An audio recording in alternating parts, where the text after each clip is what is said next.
Next, time period. Time required to produce one complete vibration or cycle is called time period of wave. அதாவது ஒரு complete vibration, அதாவது ஒரு cycle முடிகிறதுக்கு எவ்வளோ time require, அது time தேவையோ அந்த ஒரு கம்ப்ளீட் வேவ் அல்லது ஒரு சைக்கிள், ஒரு வைப்ரேஷன் முடிகிறதுக்கு, ஒரு கம்ப்ளீட் வைப்ரேஷன் முடிகிறதுக்கு, அந்த இது முடியிருந்தால் என்ன மீனிங், நம்ம காது வரைக்கும் வந்து கேட்குறது, எந்த இடத்துல ஸ்டார்ட் பண்ணுதோ அந்த இதுலேருந்து நம்ம காதுக்கு கேட்குற அளவுக்கு முடிகிற வந்து சேர்கிற வரைக்கும் நடக்கிற இதை அந்த என்ன சொல்கிறது, அந்த பீரியடை தான் வந்து நம்ம ஒரு கம்ப்ளீட் சைக்கிள் அல்லது கம்ப்ளீட் வைப்ரேஷன், ஒரு வேவ் அப்படின்னு சொல்லுவோம். ஸோ இது அந்த இது நடக்கிறதுக்கு தேவையான டயத்தை தான் வந்து time period of the wave அப்படின்னு சொல்கிறாங்க. The time required to produce one complete vibration is called time period of wave. ஒரு கம்ப்ளீட் வைப்ரேஷன் ப்ரொடியூஸ் ஆகிறதுக்கு, ஃபுல்லாக முடிகிறதுக்கு தேவையான டயத்தை தான் வந்து டைம் பீரியட் ஆஃப் வேவ் அப்படின்னு சொல்லுவோம். இதை வந்து எப்படி டினோட் பண்ணுறாங்கன்னா capital T. The SI unit of time period வந்து என்ன, செகண்டு. ஸோ ஃப்ரீக்வன்சியும் டைம் பீரியடும் ரெசிப்ரோக்கல் டு ஈச் அதர். ஏன்னா டைம் பீரியடுக்கு SI யூனிட் செகண்டு, ஃப்ரீக்வன்சியோட SI unit per second. So 1/s. ஓகேவா? ஸோ டைம் பீரியடும் ஃப்ரீக்வன்சியும் reciprocal each other. So T வந்து ஈக்குவல் டு 1/n. ஏன்னா ஃப்ரீக்வன்சியை வந்து ஸ்மால் என்னு டினோட் பண்ணுறோம், டைம் பீரியடை கேபிட்டல் Tன்னு டினோட் பண்ணுறோம். அதனால் T equal to 1/n. Next wave length, lambda. The minimum distance in which a sound wave repeats itself is called its wavelength.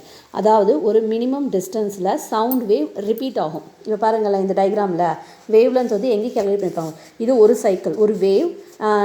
Second, இந்த ஃபஸ்ட்டு டயக்ராமில் பாருங்களேன், ஃபஸ்ட்டு டயக்ராமோ செகண்ட் டயக்ராமோ, இதில் 3 wave வந்திருக்கும் பாருங்கள், கண்டினியூஸாக மூவ் ஆகிக்கிட்டு இருக்கு. ஸோ இந்த ஃபஸ்ட்டு வேவ், அந்த செகண்ட் வேவுக்கும் தேர்ட் வேவையும் தான் அவங்க வந்து எக்ஸாம்பிளாக காமிச்சிருக்காங்க. ஓகேவா? வேவ் லென்த்துன்ட்டு. ஸோ இந்த வேவ், இது வந்து ஒரு வேவ், அந்த minimum distance of which sound wave, இந்த சவுண்ட் வேவ் திருப்பி ரிப்பீட் ஆகுது பாருங்கள், இந்த இடத்துக்கிட்ட வந்து தேர்ட் பாயிண்டில் வந்து ரிப்பீட் ஆகுது. ஓகேவா? ஸோ இந்த இதை வந்து ரிப்பீட் இட் செல்ஃப், அது வந்து அகெயின் ரிப்பீட் ஆகிட்டு இருக்கும் இல்லையா? ஸோ இந்த மினிமம் டிஸ்டன்ஸ் அதுதான் வந்து நம்ம வேவ் லென்த் அப்படின்னு சொல்கிறாங்க.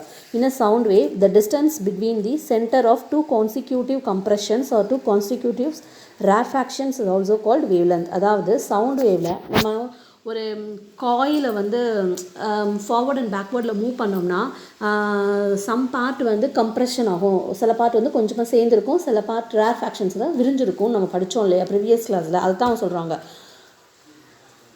Distance between to center of the compression, consecutive compressions or two consecutive rarefaction, அந்த ரெண்டுக்கும் இடையில இருக்கிற டிஸ்டன்ஸை தான் நம்ம வந்து வேவ் லென்த் இன்னொரு மெத்தடில் சொல்கிறாங்க, வேவ் லென்த் அப்படின்னு சொல்கிறாங்க. So the wavelength is usually denoted as lambda. இது வந்து ஒரு Greek letter and SI unit of வேவ் லென்த்தும் மீட்டர் தான்.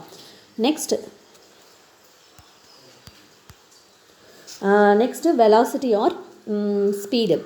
இப்போ வேவ் லென்த் என்னன்னு சொன்னோம், ரெண்டு சவுண்ட் வேவோட ரிப்பீட் இட் செல்ஃப், அது வந்து minimum distance of sound wave repeat itself, அது வந்து ரிப்பீட் ஆகிக்கிட்டே இருக்கும் அந்த டயக்ராமில் பார்த்தீங்களா.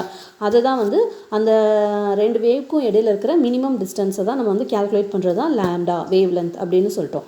ஸோ வெலாசிட்டி ஆர் ஸ்பீடு வந்து என்ன, the distance travelled by the sound wave in 1 second, அதாவது is called as the velocity of sound.